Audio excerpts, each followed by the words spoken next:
প্রিয় দর্শক, আসসালামু আলাইকুম। সবাই কেমন আছেন?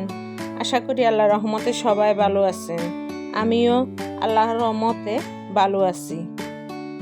প্রিয় দর্শক, আমি সব সময় আপনাদেরকে বিভিন্ন ধরনের রেসিপির ভিডিও দেখিয়ে থাকি, কিন্তু আজকে ভিন্ন ধরনের একটি ভিডিও তৈরি করে আপনাদেরকে দেখানোর জন্য নিয়ে এসেছি।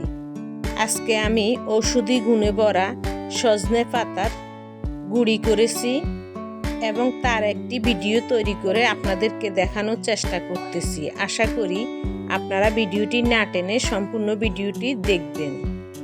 এই সজনে পাতা অনেক রোগের মহা ওষুধ। এতে অনেক ধরনের গুণাগুণ রয়েছে, যা এই মুহূর্তে বলে আমি শেষ করতে পারবো না। আপনারা মরিঙ্গা পাউডার নামে গুগলে সার্চ করলে এর গুণাগুণ সম্বন্ধে সব কিছু জেনে যাবেন। আমি এখানে এর গুণাগুণ সম্বন্ধে বলতে গেলে ভিডিওটি অনেক লম্বা হয়ে যাবে, আর আপনাদেরও সময় নষ্ট না করে আমি ছোট্ট একটি ভিডিওর মাধ্যমে শুধু সজনে পাতাটা কীভাবে রোদে শুকিয়ে গুঁড়ি করা যায় তা দেখিয়ে দেওয়ার চেষ্টা করতেছি। আমি আজকে অনেকগুলো সজনে পাতা বাজার থেকে কিনে নিয়ে এসেছি। আমাকে সব সময় আমার এক বান্ধবী এই সজনে পাতা দিয়ে থাকে, আর আমি রোদে শুকিয়ে গুঁড়ি করে রেখে দিই। আর ওখান থেকে প্রতিদিন আমার হাজব্যান্ড এই গুঁড়িটা সকালবেলা এক গ্লাস দুধের সাথে 1 চামচ গুলে খেয়ে থাকেন। কিন্তু এই পাতাগুলো আমি আজকে বাজার থেকে কিনে নিয়ে এসেছি। পাতাগুলো যখন ছাড়িয়ে নেব তখন একেবারে কচি পাতাগুলো আমি আলাদাভাবে নিয়ে নেব, আর শক্ত যে পাতাগুলো ওই পাতাগুলো আলাদাভাবে ছাড়িয়ে নেব। এই পাতাগুলোকে আমি রোদে শুকিয়ে গুঁড়ি করব, আর যে কচি পাতাগুলো নিয়েছি ওগুলো দিয়ে আমি ভর্তা বানাবো। আর এই পাতাগুলোকে আমি এখন রোদে শুকিয়ে নেব। কচি সজনে পাতা দিয়ে যে কোনো ধরনের মাছ দিয়ে ভর্তা তৈরি করা যায়, আবার এক্সট্রা পাতা দিয়েও রসুন দিয়ে ভর্তা করা যায়, আবার চাইলে ডিম দিয়ে ভেজে খাওয়া যায়।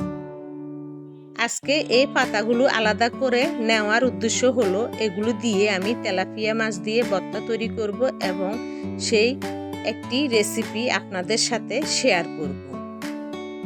আপনারা আমার সাথে যুক্ত থাকলে তাহলে এই ভিডিওটি অন্যদিন দেখতে পাবেন। সজনে পাতাটা শুকিয়ে নেওয়ার পরে ঠিক এই অবস্থায় এসেছে। এই পাতাগুলো আমি আজকে রোদে শুকিয়েছি। আপনারা চাইলে চুলার নিচে দিয়েও শুকিয়ে নিতে পারবেন। রোদে শুকানো পাতার কালার একেবারে সবুজ থাকে, আর চুলার নিচে দিয়ে শুকিয়ে নেওয়া পাতার কালারটা একটু কালচে হয়ে যায়। এজন্য চেষ্টা করবেন রোদে শুকিয়ে নেওয়ার জন্য। রোদে শুকিয়ে নেওয়া পাতার গুঁড়ির কালারটা একেবারে সুন্দর সবুজ হয়, আর রোদে শুকানোর কারণে তাতে ভিটামিন ডিও থাকে। এখন এই শুকনো পাতাগুলোকে ব্লেন্ডারের একটি বাটিতে নিয়ে নিচ্ছি। হাত দিয়েও গুঁড়ি করা যায়, কিন্তু তাতে একেবারে মিহি হবে না, আর খাওয়ার সময় খেতেও ভালো লাগবে না, হালকা দানা দানা গলায় লাগবে। তাই ব্লেন্ডারে গুঁড়ি করে নেওয়াটাই খুব উত্তম হবে। আমি প্রথমে 1 বাটি নিয়ে নিলাম। আপনারাও ঠিক আমার মতো একইভাবে করে নেবেন। যদি পাতাটা বেশি একটা না শুকায় তাহলে কিন্তু হবে না। এজন্য হাত দিয়ে টিপে দেখতে হবে হাতের মধ্যে পাতাটা গুঁড়ি হয়ে যায় কিনা। দেখুন কত সুন্দরভাবে গুঁড়ি হয়ে যাচ্ছে। 1 বাটি পাতা নিয়ে নেওয়া হয়েছিল, আর এখন কতটুকু হয়েছে। এজন্য আমি বারবার পাতাগুলো আস্তে আস্তে দিতে থাকবো, আর একসাথে সবগুলো গুঁড়ি করে নেব।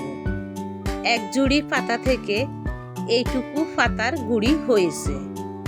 পাতা শুকনো থাকা অবস্থায় অনেক দেখা গেল গুঁড়ি করে ফেললে এর পরিমাণটা একেবারে কমে যায়, একেবারে মিহি হয়ে গেছে। হাতের সাথে লাগালে আঙ্গুলের মধ্যে কোনো দানাদার লাগে না। এই গুঁড়িগুলো যখন সকালবেলা গরম পানি কিংবা দুধের সাথে 1 চামচ গুলিয়ে খাওয়া হবে, তখন শরীরের নানান অসুখ বিসুখ থেকে যেমন মুক্তি পাওয়া যাবে, তেমন রোগ প্রতিরোধ ক্ষমতা অনেক গুণে বেড়ে যাবে ইনশাআল্লাহ। সজনে পাতাতে অনেক গুণাগুণ আছে। এই এক ভিডিওতে তার গুণাগুণ বলে শেষ করা যাবে না। আর সজনে পাতার সিম, ডাঁটা, পাতা, ফুল সব কিছু মানুষের জন্য অনেক উপকারী, সব কিছু খাওয়া যায়, খেতে কিন্তু ভালোই লাগে, খুব একটা মন্দ না। আর যে জিনিসে এত ঔষধি গুণে ভরা সে জিনিস তো সবারই খাওয়া উচিত। প্রিয় দর্শক, ছোট্ট একটি ভিডিওর মাধ্যমে আপনাদেরকে অনেক উপকারী একটা ভিডিও দেখিয়ে দিলাম। আশা করি আপনাদের ভালো লেগেছে। যদি ভালো লেগে থাকে তাহলে অবশ্যই চ্যানেলটি সাবস্ক্রাইব করে দিয়ে যাবেন, আর ফেসবুক পেজ থেকে দেখলে অবশ্যই ফলো দিবেন। আমি সব সময় আপনাদের জন্য সুন্দর সুন্দর ভিডিও তৈরি করে নিয়ে আসি, আজকেও তার ব্যতিক্রম নয়, এবং ভবিষ্যতেও আরও সুন্দর ভিডিও তৈরি করে নিয়ে আসার চেষ্টা করব। সে পর্যন্ত সবাই ভালো থাকবেন, আমার চ্যানেলের সাথে থাকবেন। আল্লাহ হাফেজ।